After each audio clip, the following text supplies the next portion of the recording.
probably the most significant thing one can do, and the one thing that helps me most and more than everything, is to constantly remind yourselves that you are never alone.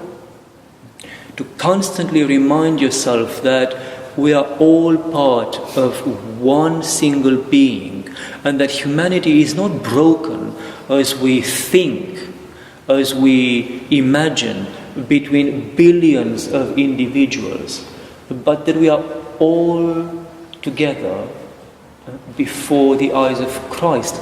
And I don't mean that just in the sense that we are not alone because we have saints around us and we have our angels around us and that Christ is always present.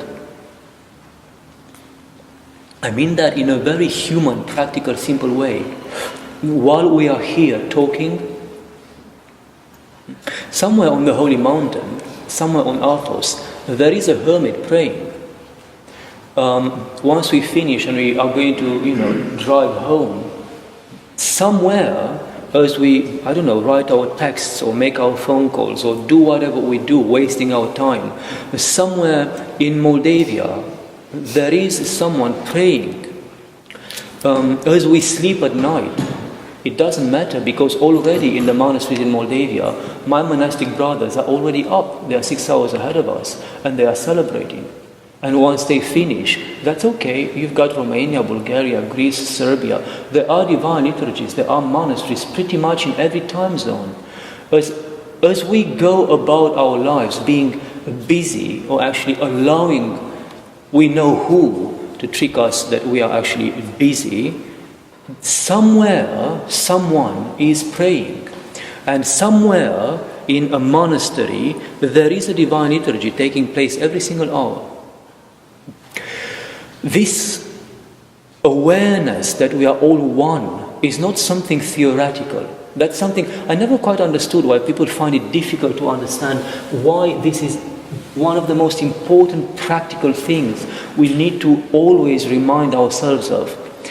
It's not something theoretical, it's something profoundly useful. It helps me to get through my day. It helps me to just forgive myself in a way. Because if I waste time, because I'm not strong enough not to waste time, that's almost, it's not okay, but I'm not completely fallen, I'm not completely lost, because I know that somewhere somebody is not wasting time. And this is where what Father mentioned, almsgiving, for instance, is very important. When you can help another parish or another monastery, or you visit a place somewhere and you find somebody who's really poor, do help. Do help. Help more than it would be logical or rational for you to help in that moment, because you are not going to have the same opportunity the next day or the next month. And every time I do that, I think of it as an investment, really. I invest in the prayer of those particular people, because I know that when I fail, when I fall, they are going to still be standing. And because I am part of their prayer, through them, I have not fallen entirely. For instance, when I go to the Holy Mountain, I purposely buy their prayer robes. I ask them to make their prayer robes rather than me making them or asking other people to do it. I want them to make those prayer robes so I can get them from them. I know that helps them. Then they don't have to go on the boat to sell them. They don't have to go to other monasteries or skits to sell them. They get their time and they get to pray. They don't have to waste the time to make their living. I support them. I give them the time for extra prayer. And I know that whatever they do in that extra time, at least a percentage of it, I will get it. I think of it in those very practical terms. I become part of their life. I become part of their prayer. Our booklets, I've now stopped writing the booklets that we published through the monastery, and I've asked them to start writing them. Because I've got enough things happening with the monastery. But if they can write them, and then I sell them, and then I give them some funds to support their skits or their hermitages, once again I become part of their lives. This theoretical idea that we are all one becomes something very palpable. I'm offering them part of their food. They eat the food that I've given them. Their bodies process food that I've offered them.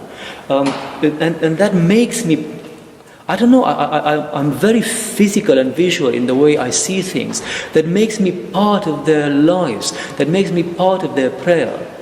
And again, the bottom line is that I know that when I fall, and we all fall, somebody somewhere is standing, and I pray that that person who is standing is someone I've become part of.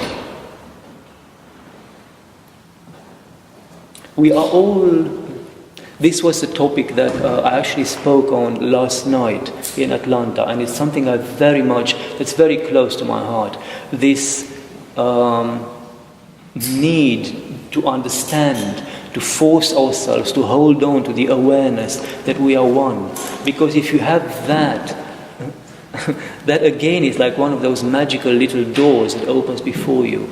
If you understand that, if I understand that I am partly guilty because you've fallen, then I will pray for you with the desperation that I pray for myself.